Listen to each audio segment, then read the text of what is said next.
have with the guidance and inspiration they need. In the name of thy Son, Jesus Christ. Amen. Amen. Amen. Hallelujah. Yes, Thursday night, we had a bunch of youth come in from the Spanish ward under Sister Tapia's leadership. Freedom Fourth Ward. He said that their bishop is behind a lot of it. So Yes, he is. He was there. He had the boys there. He was there with his cell phone looking up membership numbers so that the youth could sign on. Nope, one person. Just at the beginning, one person had a church account. And we had so many people, nearly every computer had 2 people on it. Oh. Wow. Well, anyway, most of the youth had a really good experience. We could tell there were a couple of them who were bored.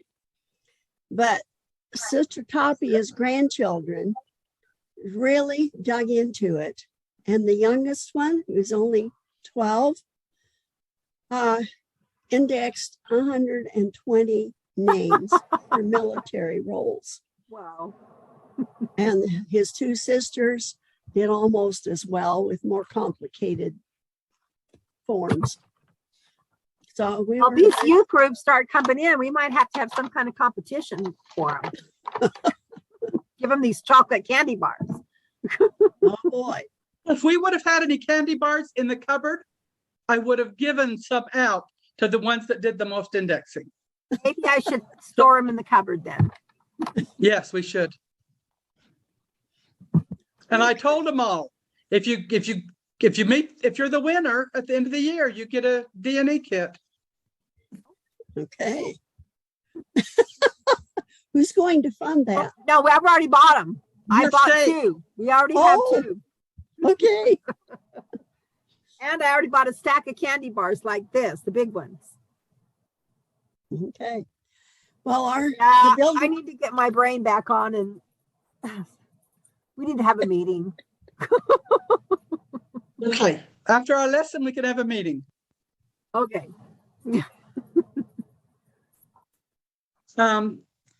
It was fun. I think that there were more youth involved than there usually are when youth come to the Family History Center without sign-ins. Because when you're starting from scratch and getting sign-ins, they tend to get bored more quickly. And we really had pretty good attention on that night. 2 hours was maybe kind of long, but I thought it was real good. I was really pleased, but I didn't know any of them were Sister Tapia's grandchildren. Shall I start talking about hints and low-hanging fruits? Okay. How many of us like logarithms? I don't like logarithms. I don't like the way that I look something up on YouTube and suddenly, I look up once what Prince Harry said, and now I get 3 videos about Prince Harry every time I turn on my computer. However, the church, Family History Department, Family Search, and the Ancestry Company, and Heritage and other companies as well, use logarithms in a way that bless us. And so that's what we're going to talk about tonight. So I'm going to go ahead and share my screen, but if any time tonight you have a comment, I want you to make it, okay?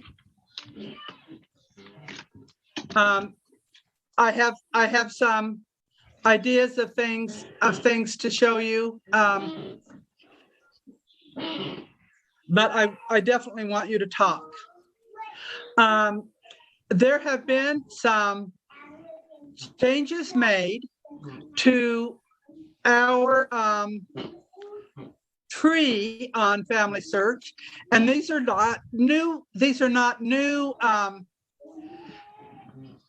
changes, but they're changes that are so helpful. here is just my plain, and these chart changes are hidden mostly under the fan chart.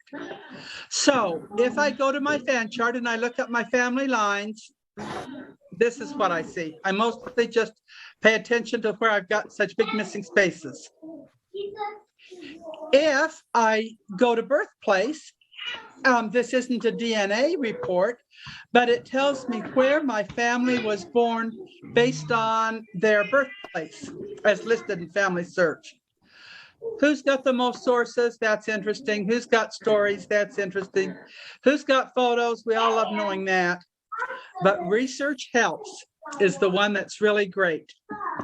Now, mine is not the best example of what to show because I have a granddaughter who just has the challenge to answer all of these. Whenever she has time, she looks at this and she acts on it. If there is anybody with their name, with their square turned in blue, that means they have a hint. Anybody who has a blue square, let's see, what's purple? I have to move my Zoom chart in order to be able to see these.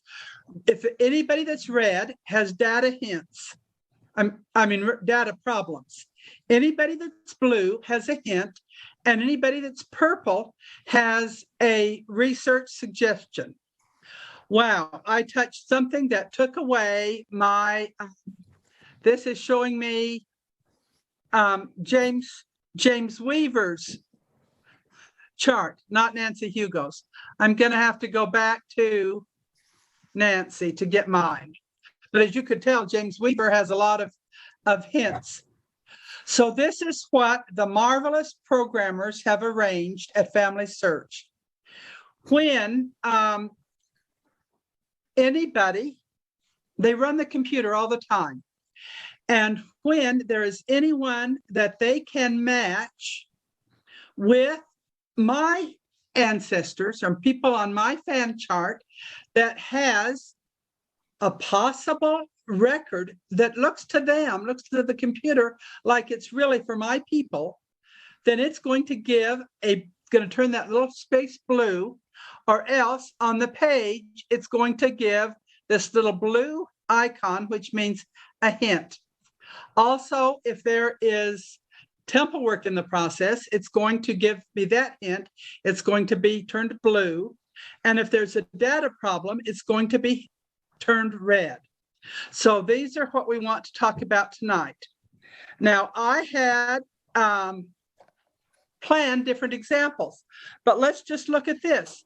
Here am I, and it says that I have a record hint that maybe Nancy K. Everett shows up in the Church of Jesus Christ of Latter-day Saints church census. Let's just see if that's me. Actually, we talked a little bit about this one other lesson once.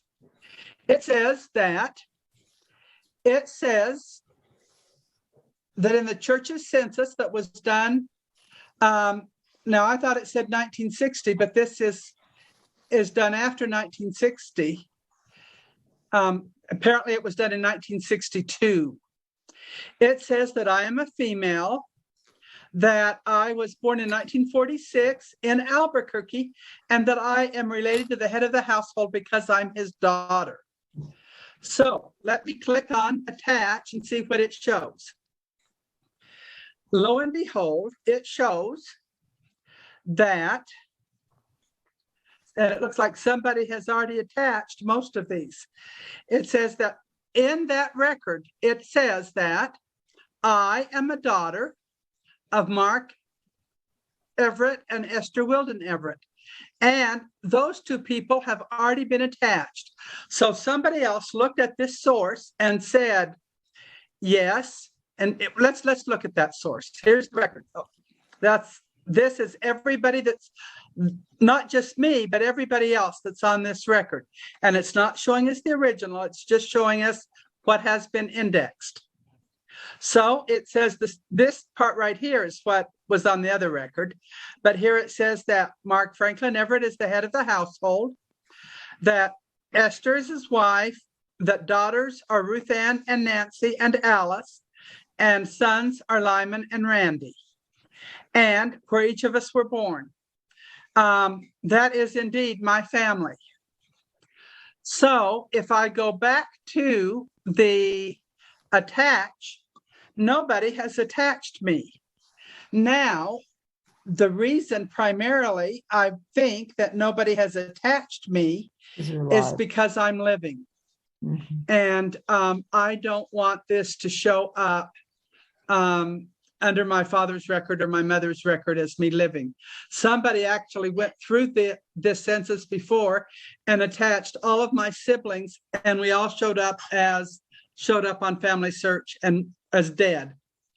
We didn't want to show up on Family Search as dead.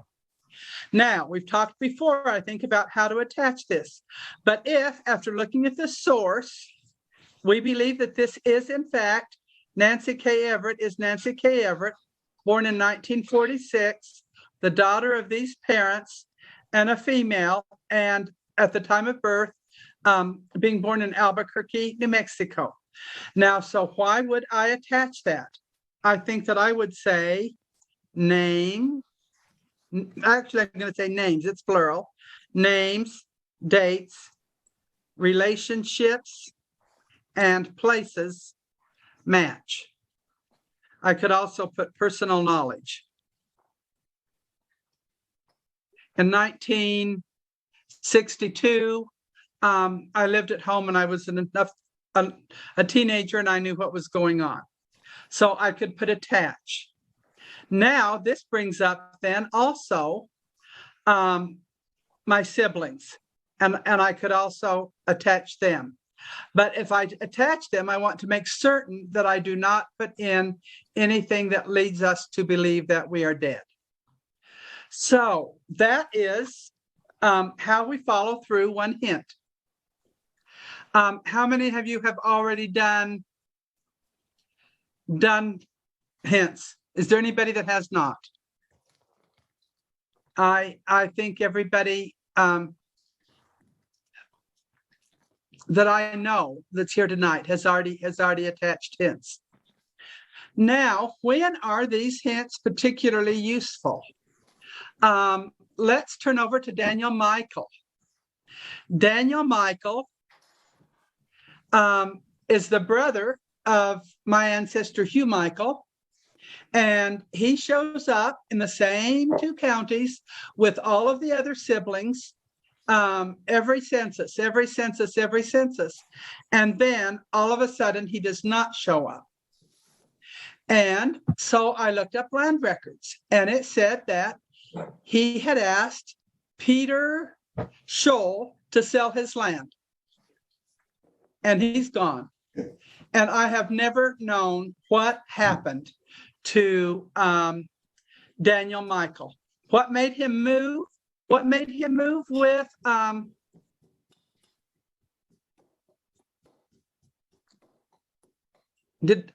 think I lost the page that I had on him. I'll find it again. Where did he move? What happened? What is the story there? Those are things that I always wondered. I knew about each of the other brothers and followed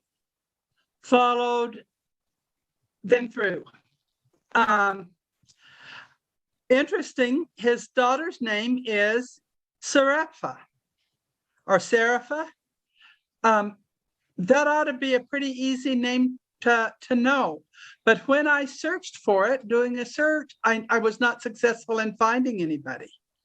Now, if I go and look at sources for Daniel Michael, and you see I have over here where it says following, I've turned that little star black. So actually one day I got an email from Family Search saying somebody has changed information about Daniel Michael. So I came and I looked at it, and I think that the first year was 1900 when he shows up. Let me just check and see if maybe it was 1880. Where did he live in 1880? Okay, it must have been 1880. It's even possible it was 1870. So this was the hint that came up, that Daniel Michael now lived in Arkansas. What would make him move from Missouri to Arkansas?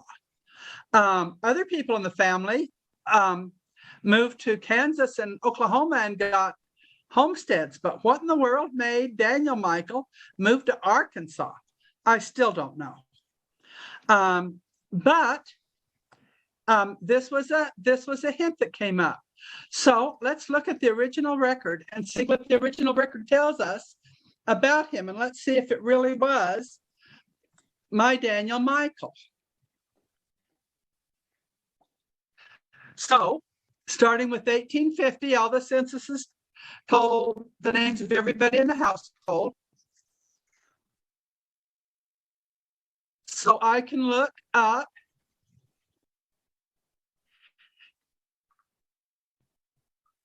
and I find that, you know, it must be the 1870 census that's the first one. But here, in fact, is Daniel Michael, and he's married to Jane, his wife. Somebody that I don't know, who's listed as a servant, lives with them. Living next door is Mary Shoup. That's the same name as the Peter Shoup that sold Daniel's land. And a William M. and a Charles and a Mary. All of those are interesting. Let's see who lives in the house above that. In the house above that is Michael Fury and Sarepta.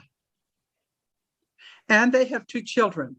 Sarepta, that is certainly a name that I am not going to forget. Where was Sarepta born? I wonder if Sarepta maybe was born in Missouri. Yep. And I think if we go back and check Daniel and his wife, well, here, right here, is this wife of Daniel born in Georgia? No, she's born in Kentucky, according to the census. But Daniel, it says that his family is from Virginia. Okay, that matches. But so this gives me some names that I'm going to want to write down in my note keeping. I'm going to want to write down that living next to Daniel Michael is, you see, whenever we follow the hints, we have to really turn on our brains. So this is what I find when I turn on my brain. There's a Sarepta living next door to a Michael, to a Daniel. And as I want to check and make sure that's the right age, I've already verified the birthplace. And living next door also is a Shoup family. And so I'm going to want to follow those through. So let's go back to the attachments. And now, how do I get back out of the attachments? I have to see which is this going to just take out that way that census, or is it going to take away Daniel? Source linker, that's the one I want, is source linker. Okay. No? Okay, that's a different one that I kind of prepared. So we're going to have to go back to Daniel. Family tree. Recents. Daniel. Okay, so let's go then back to the 1870 census and see if they are in. I'm not remembering when they moved to Arkansas, so that's what I'm trying to find out. That's not what I wanted. Okay.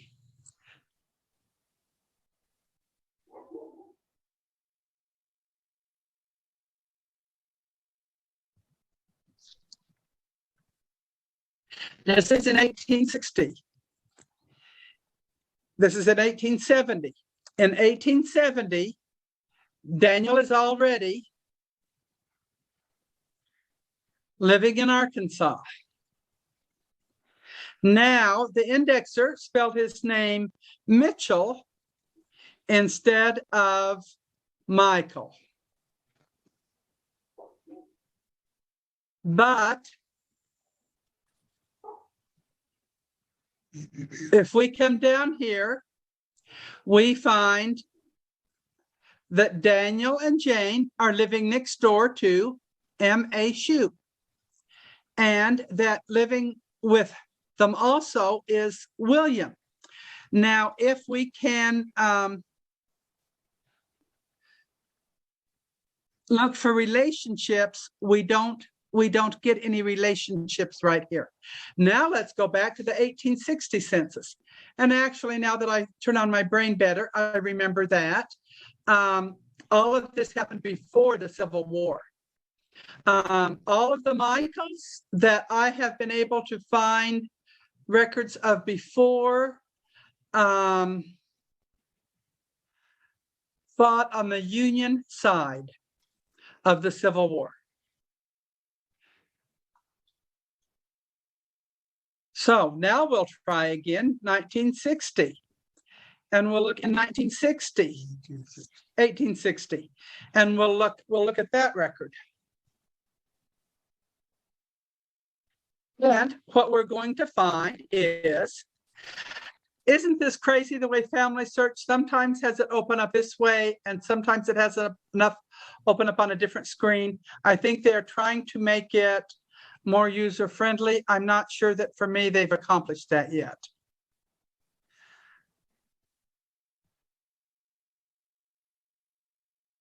So here we have Michael Fury and his wife Catherine and their children, and then a couple of unoccupied houses, and then comes Daniel Michael and his wife Eliza Jane and Sarepta, and living with them is Polly Shoup and William Shoup. So, but living next door is Michael Fury. So if we go back to these records to attach them,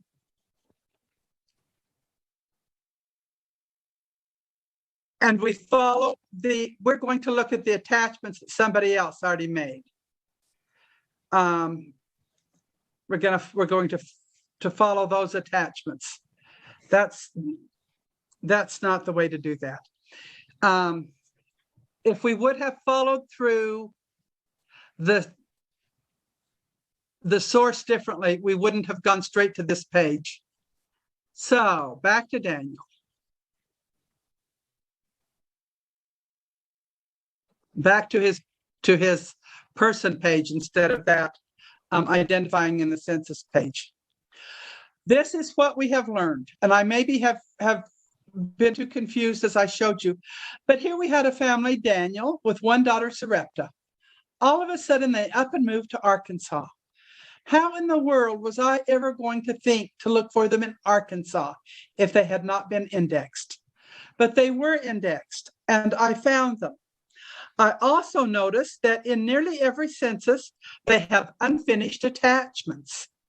That Daniel and Eliza and Sarepta are in all of the records, and Mary Shoup is always in all the records. And living also in the next census or so is a William. And when I check for this family in every census, which I now do because I have the hints that lead me to follow through with what my brain tells me, I discover that although I have not yet found out the relationship between Mary Shoup and Peter Shoup, Peter is who's going to sell his Daniel Michael's land after he leaves, but I discover that Mary Shoup is the sister to a widower, and she takes his son William to raise him, and moves with the Michael family when they moved to Arkansas.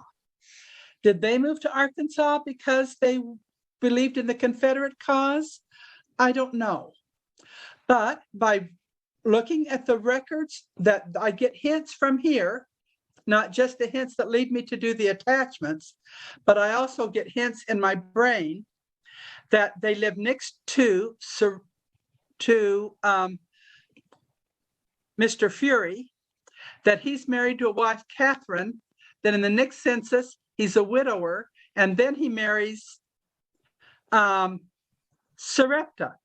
Is that kind of logical that a widower would marry this next door neighbor girl? I think that's sensible. And then he goes to fight in the Civil War for the Confederates. So I am not sure about that. I do know that he came from Ireland, and at first also his sister came with him. Mary Shoup continues to live next door. She continues to raise her nephew, and we'd learned from succeeding censuses and other records that he's her nephew. We learned that his father remarries back in Missouri and has another family.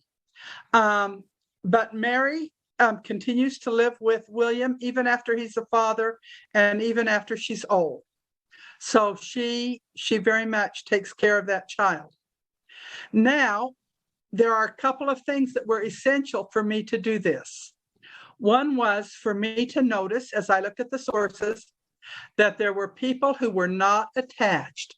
When I look in the sources for Daniel, I am going to see in all of these different times, I am going to see that there are unfinished attachments, and that's always Mary Shoup. Unfinished attachments, unfinished attachments. Now, I want to make sure that Mary Shoup and William Shoup are attached.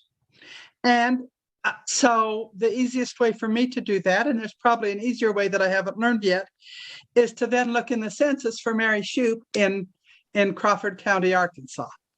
And then make sure that she's attached so that under her record, it lists her in the census. And she and William are attached on the sources as they're listed on their page. Because now that I have found them and made that connection, they definitely need to be listed. And that son William needs to also be attached to his father and his mother. So that led me to see quite a bit of research. Because I looked at this census record, because somebody else attached it and I got a message that they had attached it, I was able to find out where they moved when they left from Missouri. I was able to find out that there's a connection to Mary Shoup. I was able to find out that Mary is the brother of Peter and William's father, whose name I'm not remembering right now. I was able to find out that Sarepta marries her neighbor and then becomes the stepmother to those children and has her own, that they're able to raise that. See, I was able to get all kinds of family information and names that needed to go to the temple because I used my brain as I looked at what somebody else had attached to someone that I didn't know. Now, that is low-hanging fruit. I was able to get all of that temple work done and make all of those connections because somebody followed through on the hint. And when I got that message, I continued to look. Now we need to look a little bit at how Ancestry does their hints. When I open up my Ancestry page, and Ancestry has changed the way this page looks when you first log on. And not everybody has the new page yet, but I have the new page. And the first thing it tells me is that these were the people I was working on last. And here are some other hints for Mark Everett, who's one of the ones I was looking at last. Now, on Family Search, I have already attached his draft record. I have not on Ancestry. On Family Search, his obituary has already been attached.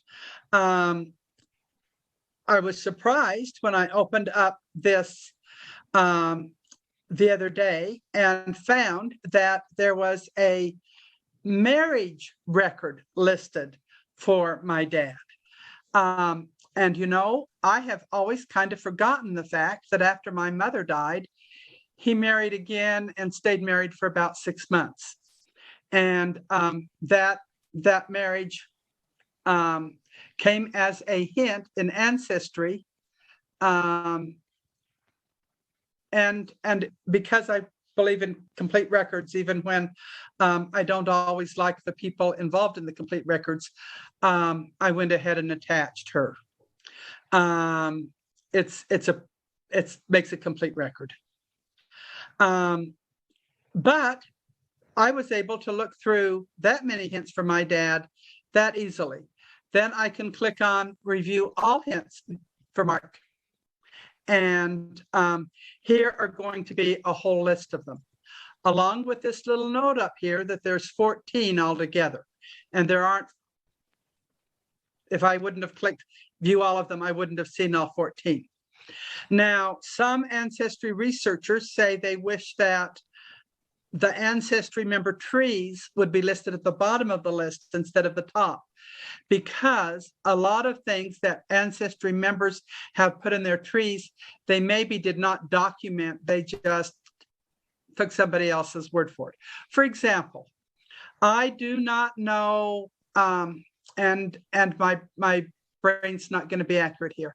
I do not remember one of my ancestors was married to somebody, Margaret Nautz.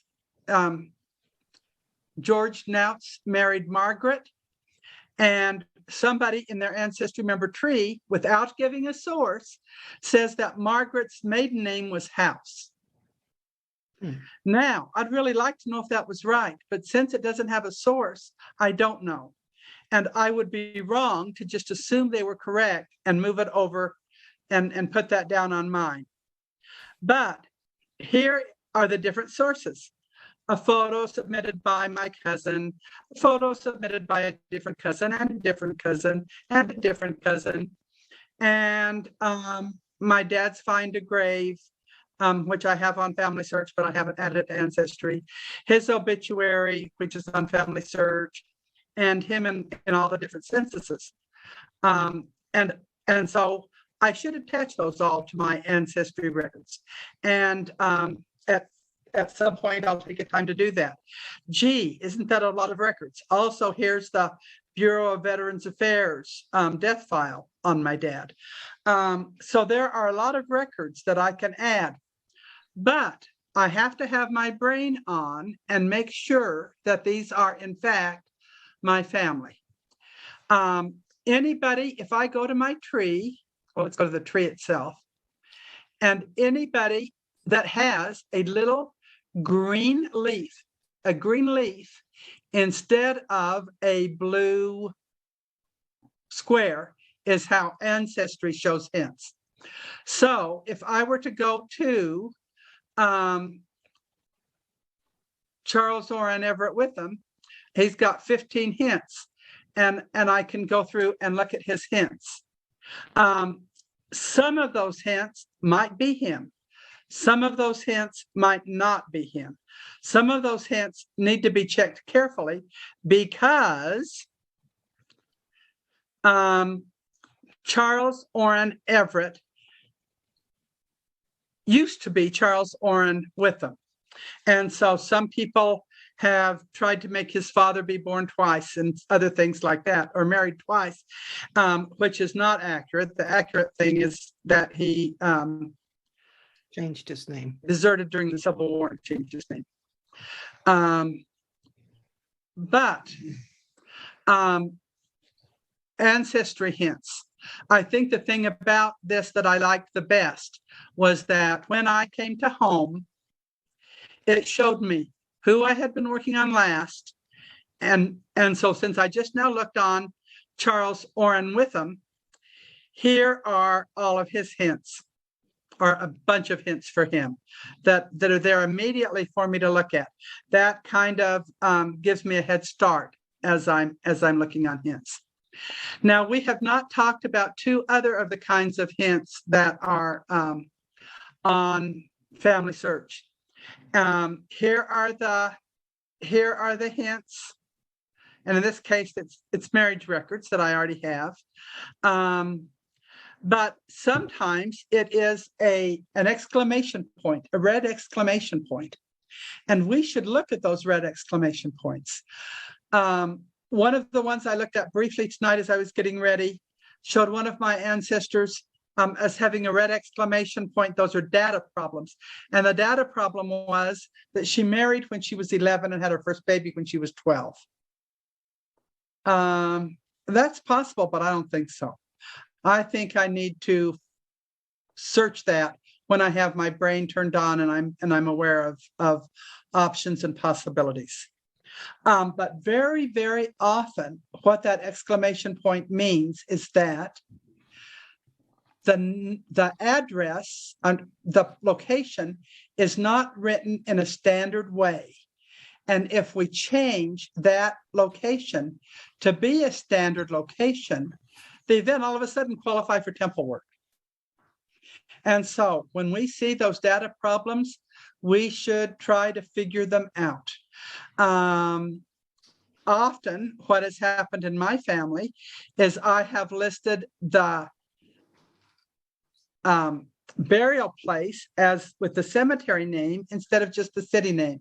And I should have made a note that said where the burial place was, the cemetery name. And I could do that in different ways. One way is I could put it up here and collaborate. The other way that I can do it is I can come down here to other information. And on other information, I can add information, and it gives me all of these different things I can choose for specific information I want listed, including a custom event. If I was a Navajo, I would certainly put in what clan my family was. If I knew that they had no children, I would probably want to put down a fact that there were no children. But that would be something that I would want to do. And then I would want to change the burial location. So if I have his burial location, which I don't even have, that's strange.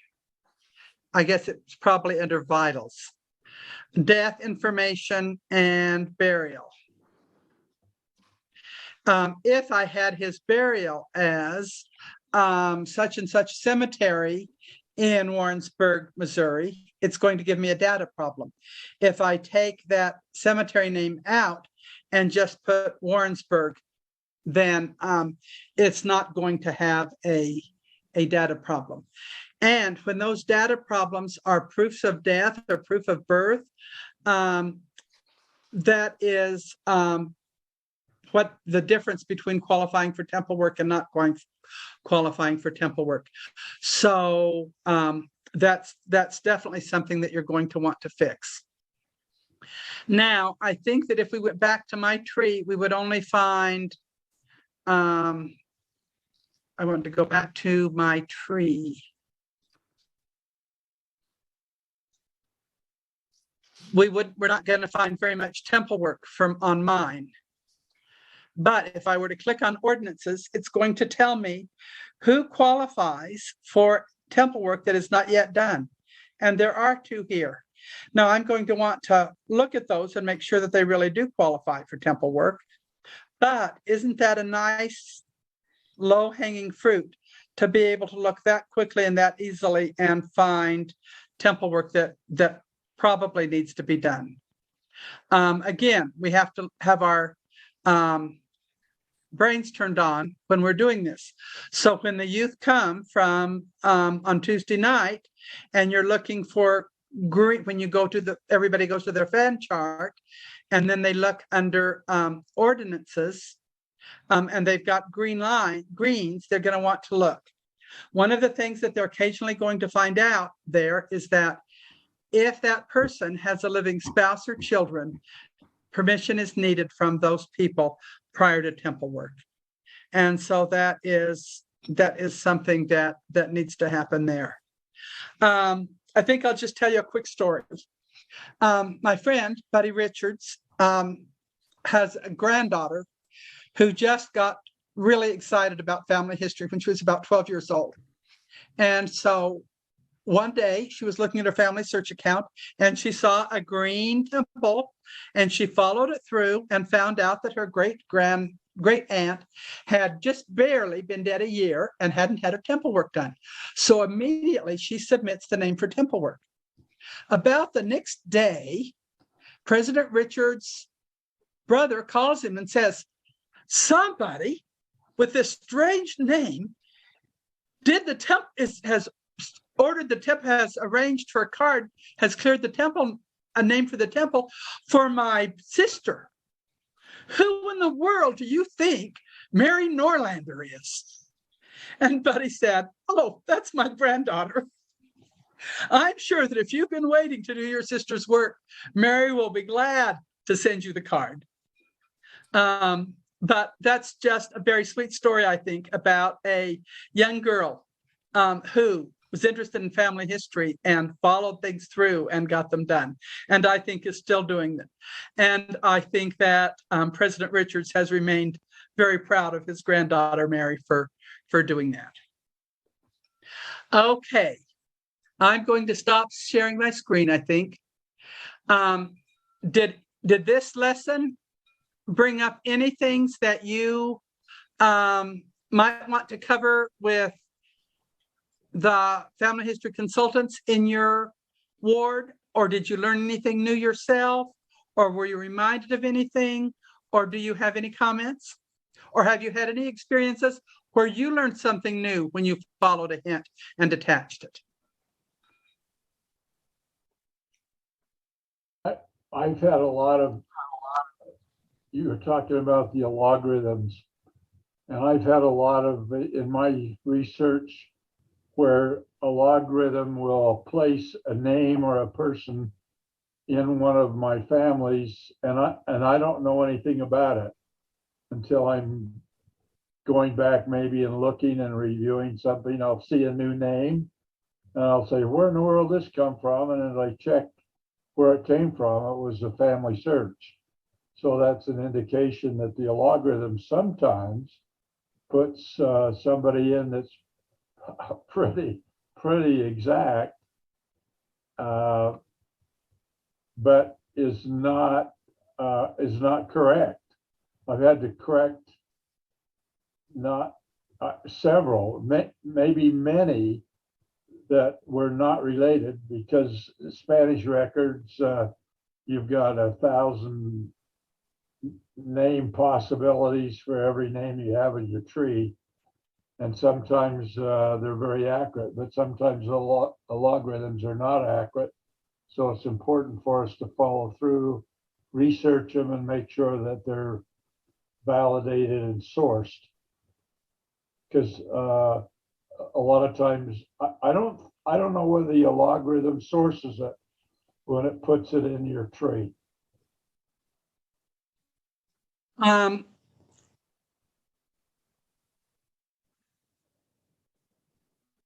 You know, I should be the one that knows how to navigate family search the best, since I'm teaching it. So, But I can't get rid of this James Weaver now. I'm going to have to come up here to view my tree to be able to show you this. Here is an example of what he is talking about. I have William Wade. William Wade was born in Halifax, Virginia. Early days, way early days. Let's come down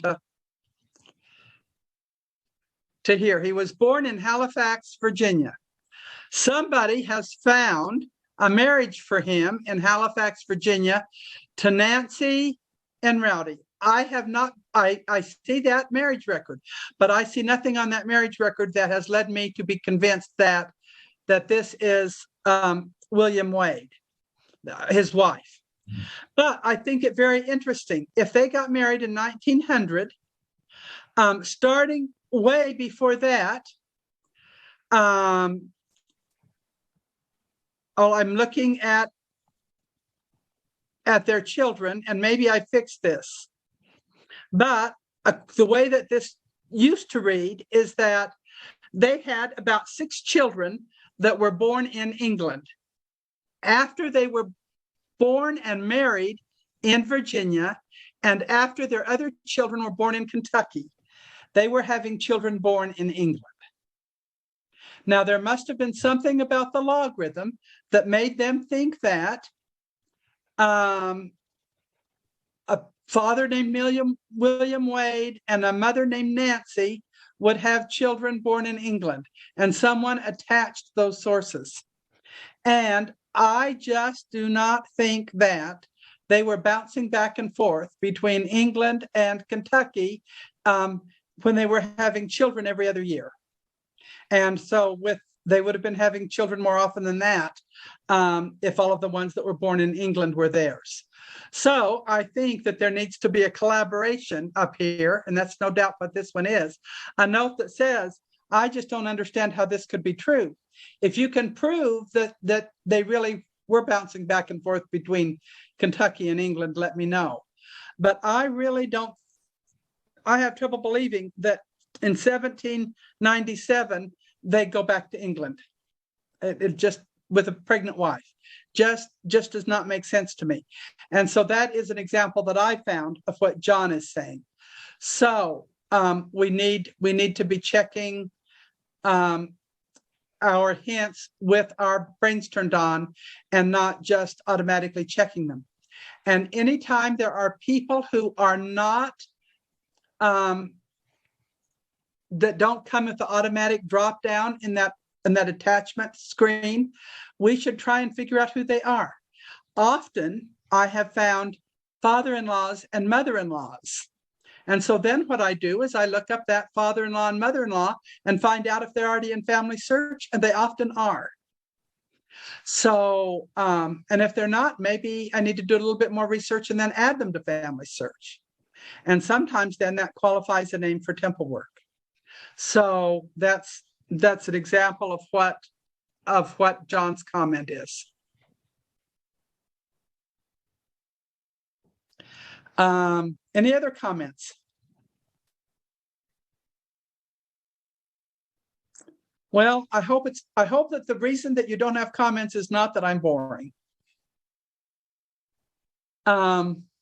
But I welcome all of you that were here tonight, and I hope that I gave you some ideas, and that you will be a little more, that you will always follow your hints, and that you will be a little bit more cautious as you look at them and attach them, and make sure that you attach all of them, including those that don't show up on that screen, and that you follow through and learn more about the families.